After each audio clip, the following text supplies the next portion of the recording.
मैं सुनील जी, खाटी बिहारी शुद्ध भारतीय। आप भारत के तमाम साथीगण जो कि समान प्रतियोगी परीक्षा के तैयारी में संलग्न हैं, चाहे वो रेलवे हो, चाहे एसएससी हो, चाहे बीपीएससी हो, चाहे अन्य प्रशासनिक सेवा हो, इंक्लूडेड आपको आईएएस में भी इस वीडियो का फायदा होगा। और इस बार शीर्षक है भारत की मिट्टियां। हालांकि ये आईएएस के स्तर का नहीं है, उससे नीचे के स्तर का जरूर है। आईएएस के स्तर में थोड़ा और भी गहराई में पढ़ना पड़ता है, लेकिन फायदा वहां भी होगा।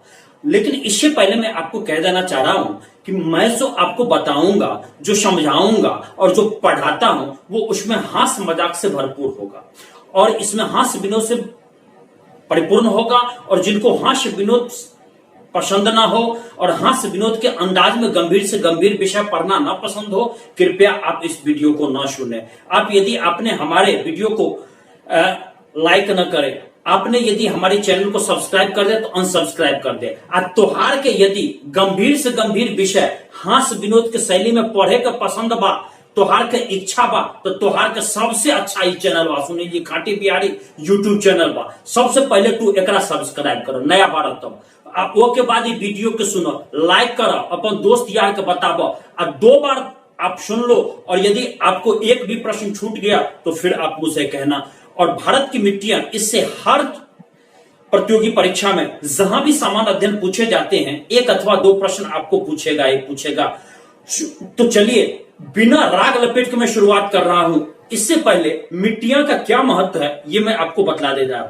हर व्यक्ति चाहे जो भी हो, आपको अपने मिट्टी, आपके अपने देश, आपको अपने समाज से प्रेम होना चाहिए। भगत सिंह अजर अमर हो गए इसलिए कि वो अपनी मिट्टी के लिए शहादत दे दिए, वो अपने देश के लिए शहादत दे दिए, इसलिए भगत सिंह आज अमर हैं।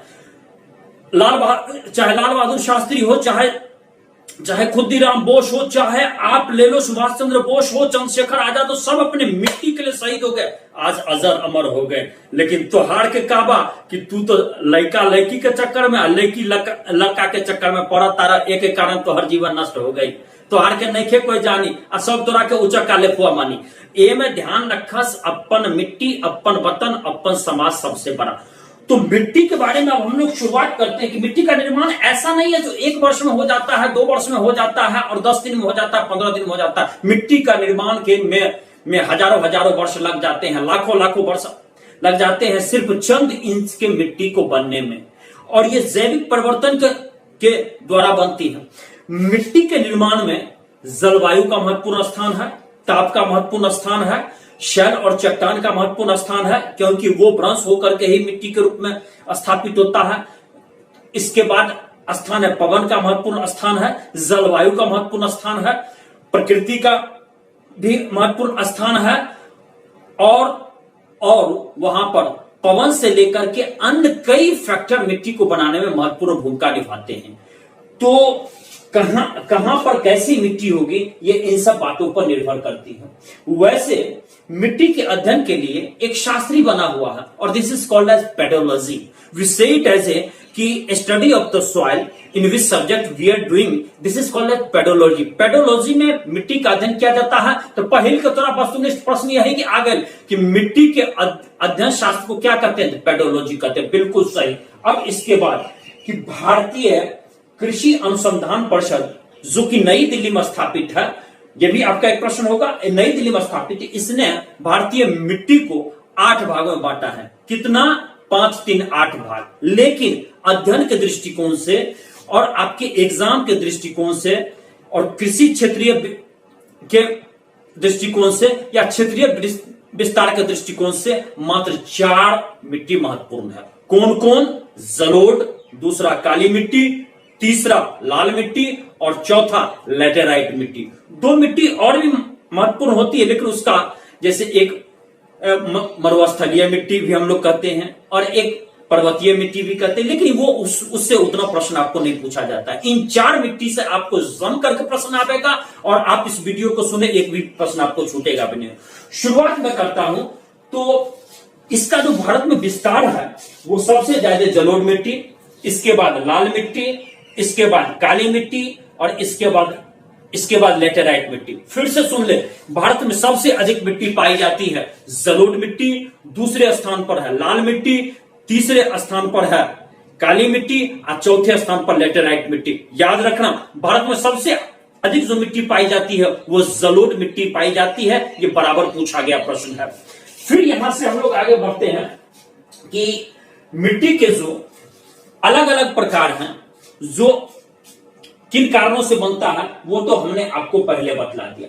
अब जलोढ़ मिट्टी में थोड़ा सा यदि बालू मिला दीजिए और थोड़ा सा मृतिका मान लीजिए, उसका जो मिट्टी का अंश है, इन दोनों को बराबर बराबर अंश में मिला दीजिए, तो उसी को हम लोग कहते हैं दोमट मिट्टी। दोमट मिट्टी जान लीजिए, एक ऑब्जेक्टिव का प्रश्न यहीं पर आपको बराबर पूछता है। यह धान की खेती के लिए महत्वपूर्ण है, चावल की खेती के लिए महत्वपूर्ण है। अब जलोढ़ मिट्टी में आते हैं। जलोढ़ मिट्टी को एलुवियल सॉइल भी कहते हैं। इन इंग्लिश जलोढ़ मिट्टी एज सेज एज कि एलुवियल सॉइल उसको हम लोग कहते हैं। जलोढ़ मिट्टी का नाम का यदि आप थोड़ा सा संधि विच्छेद करें, जल को ओढ़ करके आने वाली मिट्टी, ऐसी मिट्टी जो जल प्रवाहित करके लाई है, तो इसीलिए उसको कहते हैं जलोढ़ मिट्टी। मिट्टी ऐसी जो जल के द्वारा ओढ़ करके और फिर छोड़ी गई मिट्टी है। जलोढ़ मिट्टी में नाइट्रोजन, ह्यूमस और फिर जल की कमी होती है। वैसे हम ह्यूमस ही कहते हैं आर्द्रता, और उसमें आपको कह सकते हैं कि नाइट्रोजन की भी कमी होती है। इसलिए इस मिट्टी में यदि हम नाइट्रोजन युक्त खाद डाल देते हैं तो अत्यंत उपजाऊ हो जाती है। लेकिन फिर ये मिट्टी इतनी उपजाऊ होती है, इसमें हर तरह का फसल आप ले सकते हैं, चाहे गेहूं हो, चाहे चावल हो, चाहे आप उसमें दलहन हो, तिलहन हो, हर तरह का फसल आप उपज ले सकते हैं। और इस मिट्टी में सबसे खूबसूरती बात है कि थोड़ा सा खाद का प्रयोग कीजिएगा, बड़बड़ा करके अन्न का उत्पादन होगा। ये अन्न एक तरह से सौंपती है। ये सबसे महत्वपूर्ण मिट्टी है खेती के लिए। तो जलोढ़ मिट्टी भारत के 24% भूभागीय विस्तार पर फैला हुआ है। तो भारत में सबसे ज्यादा फैला यदि है तो जलोढ़ मिट्टी, और 24% भूमि के विस्तार पर यह फैला हुआ है। आप चलिए आइए, गंगा की मैदानी भाग में यही मिट्टी पाई जाती है। इसके बाद सिंधु की मैदानी भाग में चले आइए, ब्रह्मपुत्र के मैदानी भाग में चले आइए। इसके बाद आप चले आइए कावेरी चले आइए, कृष्णा चले आइए, नर्मदा चले आइए, माने कि और भी जितना गोदावरी चले आइए, इन सब के तट पर आपको ये जलोढ़ मिट्टी मिल जाएगी। इसीलिए आप देखिएगा कि नदी के बगल वाले क्षेत्र में काफी अच्छा उपज होता है, उसी को मैदानी भाग कहते हैं। जलोढ़ मिट्टी दो तरह की होती है, एक खादर और दूसरा बांगर। याद रखेंगे, एक खादर और दूसरा बांगर। खादर जो नवीन जलोढ़ मिट्टी, प्रायः उस क्षेत्र में बराबर बाढ़ आते रहता है, और वो जो जलोढ़ मिट्टी आकर के आती है वो अत्यंत महत्वपूर्ण मिट्टी है, उसको हम लोग खादर मिट्टी कहते हैं। आप देखिएगा जिस क्षेत्र में बाढ़ आता है, तो जिस समय बाढ़ आएगा उस समय तो फसल नष्ट हो जाता है, इसमें कोई दो मत नहीं। लगा हुआ जितना भी फसल है, चाहे आपका कोई भी हो, धान हो, मक्का हो, वो बर्बाद हो जाएगा। चाहे उसमें ईख हो, कोई भी फसल हो, बर्बाद हो जाएगा। लेकिन जब बाढ़ चले जाती है तो मिट्टी जो छोड़ के जाती है अत्यंत ही फिर अगले वर्ष उपज लाती है। क्यों?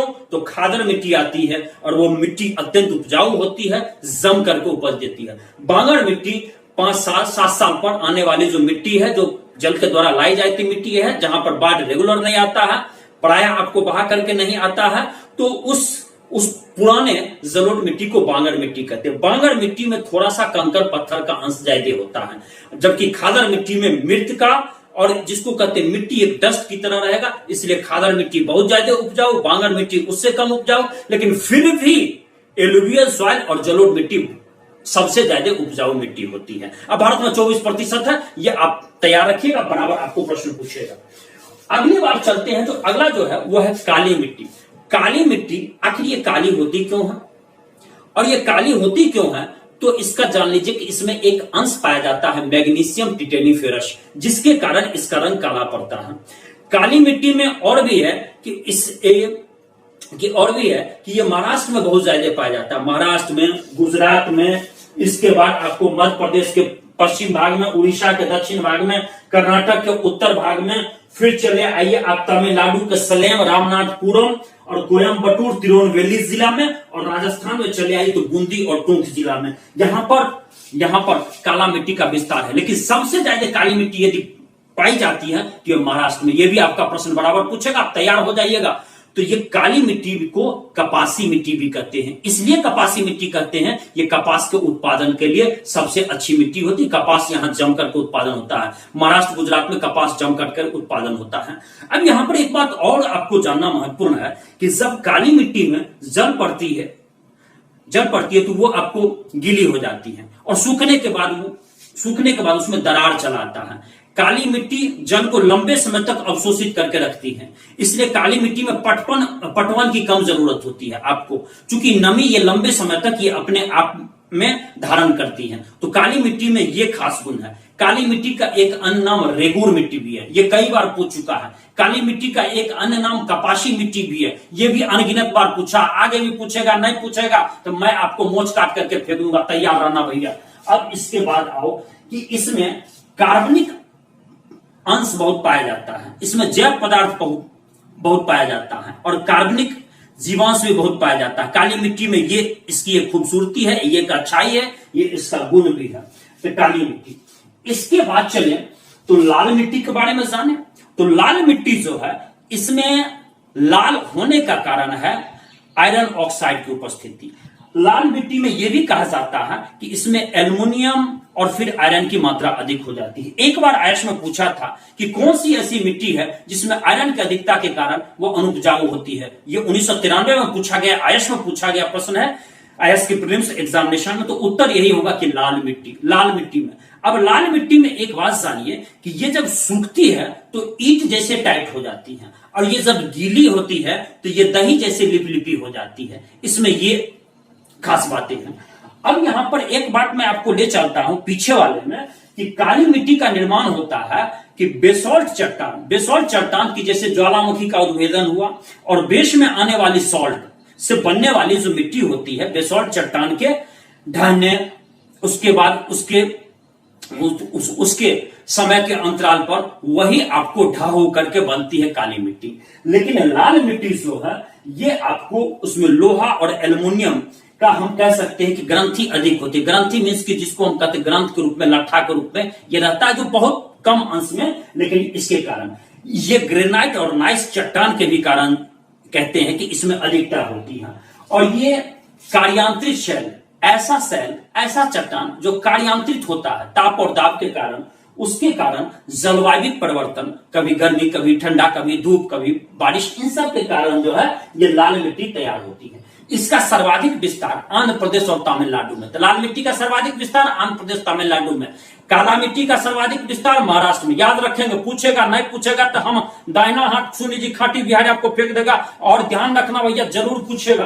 अब यहां पर आइए कि इसमें ये अम्लीय प्रकृति का लाल मिट्टी होता है, इसलिए ये प्रायः बंजर होती है, उर्वरता का यह अभाव होता है। इसमें भी आपका नाइट्रोजन, फॉस्फेट, ह्यूमस की कमी होती है, लेकिन उर्वरता कम होती है, कम उसमें उपज होता है, फिर भी मोटा अनाज का उपज ले सकते हैं। इसके बाद थोड़ा बहुत गेहूं और दाल, कम, बहुत कम, नहीं के बराबर कहिए, इसका उपज ले सकते हैं। ये आंध्र प्रदेश, मध्य प्रदेश के पूर्वी भाग, छोटा नागपुर के पठारी क्षेत्र में, पश्चिम बंगाल के उत्तर पश्चिम जिला में, और मेघालय के गारो खासी जंतिया, जो एक पहाड़ी के क्षेत्र का नाम है, मेघालय गारो खासी जंतिया, वहां पर रहने वाले जनजाति भी कहे जाते हैं। वहां पर बारिश भी बहुत होती है, मौसिनराम वही है, तो वहां उस क्षेत्र में भी ये पाया जाता है, और राजस्थान के अरावली के पूर्वी क्षेत्र में भी ये पाया जाता है। लेकिन यदि इसमें हम चूना का प्रयोग करें, और एक बार प्रतियोगी परीक्षा में पूछा था कि किस जमीन में यदि हम जिप्सम का प्रयोग करें तो कुछ अच्छा उपज ले सकते हैं, वो लाल मिट्टी है। लाल मिट्टी में हम जिप्सम का प्रयोग या चूना का प्रयोग करें तो अच्छा उपज ले सकते हैं। अगला जो आता है मिट्टी वो है लेटेराइट मिट्टी। लेटेराइट मिट्टी लेटर शब्द से बना है, और ये शब्द ग्रीक भाषा का शब्द है, इसका अर्थ होता है ईंट। तो लेटेराइट का अर्थ होता है सूखी हुई ईंट, लेटेराइट या पकी हुई ईंट। मानसूनी जलवायु के कारण, जिस जलवायु के कारण कभी इसमें वर्षा अधिक होती है, कभी आर्द्रता अधिक होती है, कभी शुष्कता अधिक होती है, तो गर्मी बारिश के कारण, ई परिवर्तन के कारण लेटेराइट मिट्टी बनती है। प्रायः देखिएगा जो पहाड़ी ढलान पर लेटेराइट मिट्टी का निर्माण होता है। इसमें आयरन सिलिका अधिक होता है, और ये शैल के टूट फूट के कारण बनती है। ये तीन तरह होती है, लाल लेटेराइट, सफेद लेटेराइट और भूमिगत जलवायु लेटेराइट। तो इसमें जान लीजिए कि गहरी लाल लेटेराइट मिट्टी में लौह का अंश बहुता होता है, इसके कारण इसकी उर्वरता थोड़ी कम होती है। लेकिन यदि हम ऐसा करें कि यदि उसको हम पटवन कर देते हैं तो लौह का अंश नीचे चला जाता है, पानी पटा देते हैं तो लौह का अंश नीचे चला जाता है, फिर ये उपयोगी बन जाता है और उर्वरा शक्ति से फिर ये परिपूर्ण हो जाता है, फिर हम यहां उपज ले लेते हैं। दूसरी तरह की जो लेटेराइट मिट्टी होती है वो है सफेद लेटेराइट मिट्टी। ये सबसे कम उपजाऊ, नहीं के बराबर उपजाऊ, क्योंकि इसमें एक कैलोलिन नाम का तत्व पाया जाता है, तो ये इसलिए यह अनुपजाऊ मिट्टी होती है। इसके बाद चलिए तो एक आता है तो भूमिगत जलवायविक लेटेराइट मिट्टी। इसमें क्या है कि ये उपजाऊ तब होता है जब यदि हम किसी तरह से उसमें पटवन करके तो लौह ऑक्साइड घूर करके नीचे चला जाता है, फिर ये उपजाऊ हो जाता है। अब लेटेराइट मिट्टी का खास गुण क्या है कि ये पहाड़ पर ढलुआ नमा भूमि पर होता है, इसलिए यहां पर चाय की खेती, इलायची की खेती, कहवा की खेती, काजू की खेती, ये सब महत्वपूर्ण होती है। तो चाय और कहवा के लिए सबसे अच्छी मिट्टी, जल्दी बोला तो हर के 1 नंबर का प्रश्न बा, 1 नंबर ने जीवन का प्रश्न बा, जॉब का प्रश्न बा, तो जानला लेटेराइट मिट्टी। ये लेटेराइट मिट्टी सबसे अच्छी मिट्टी है चाय और कहवा के उत्पादन के लिए।